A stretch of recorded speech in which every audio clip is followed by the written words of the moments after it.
They play better than us.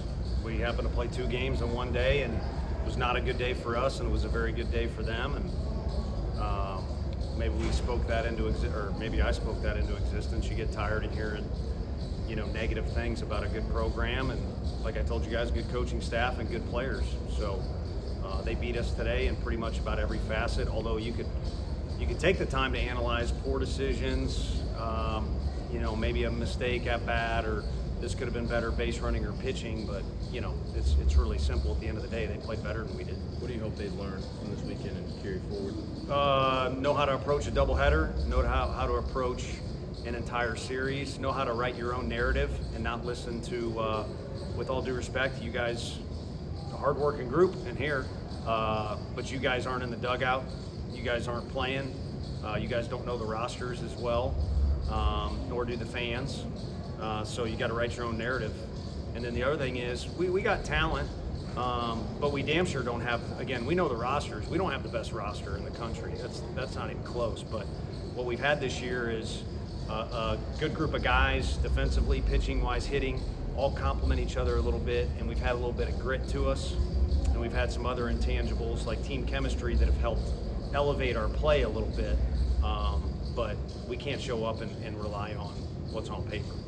Dalton said he felt like guys had some swings trying to do too much. Did you see the same thing? Yeah, a little bit, but it's, again, it's easy to, should have used guys in different orders as far as pitching goes.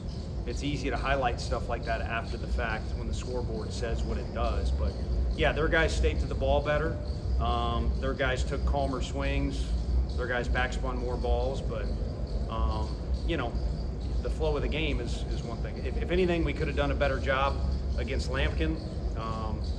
I think the best guy they got down there with the best guy I think they got is the guy who finished the first game. So you got to do a better job against Lampkin if you want to have a chance to win. So if anything, maybe the at-bats could have been better in that situation. But when the game's messy like that, it's hard to say a guy's doing something wrong or not.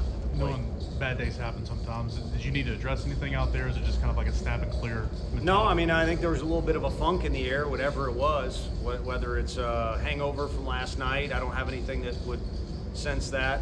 Again, I would say, I said rope-a-dope. I don't think they know what that was that Muhammad Ali used, but, I don't think anyone disrespected those guys, but again, the nonsense of are they capable of doing anything, or are they good or not? All you got to do is look at the first 3 guys in the lineup is what I told the team. But I don't think all that was the case. Just we didn't play very well. Nate Snead's a pretty reliable guy. He just didn't have a great day. Teagan and Krenzel have been applauded for how well they've done. Didn't have a great day. And you could complain about a few breaks. Ball hits off Krenzel's spike and ball goes in Ensley's glove, and then something happens. But you got to take advantage of those if you're going to win, and they took full advantage of what opportunities they had. Tony, when one day is, at least from a result standpoint, so different from what most of the season has been, is it hard as a coach to try to make too much of it, or you try to just say that was so different that it's just leave it there? Well, I don't think you want to leave it there. Otherwise, it's maybe time to go to Mexico and retire a little bit, or find a different sport to play. But I do think you got to put things into perspective. And so the things I think you could take from perspective is, again, how do you approach a doubleheader? If you are able to get a shutout the night before, how do you approach the next day? And what do you do when it's not going well as an individual or as a team? So it's a constant deal.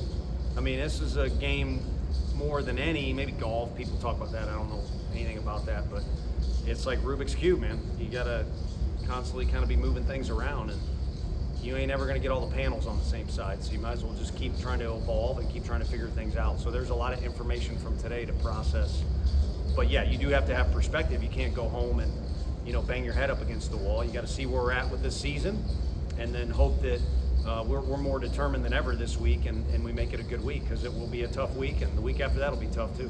Was there any theme with what went wrong for the pitching staff today, or was it just Texas A&M having good at-bats and putting bats? Good at-bats. It sounded like a lot of pitches middle. I know fans were complaining about the umpires. We complain.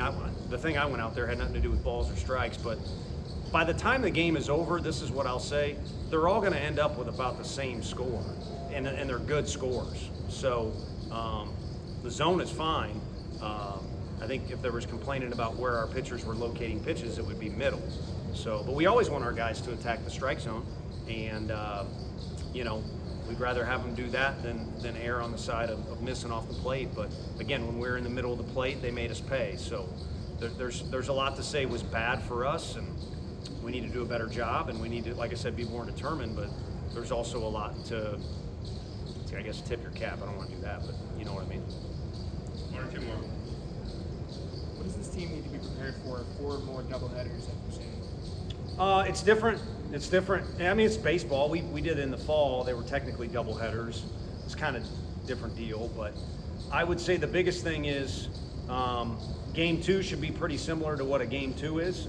I'm talking about today, and then you know, in between, it matters. If you play junior college baseball, there's a ton of doubleheaders, and more times than not, game 2 is affected by game 1.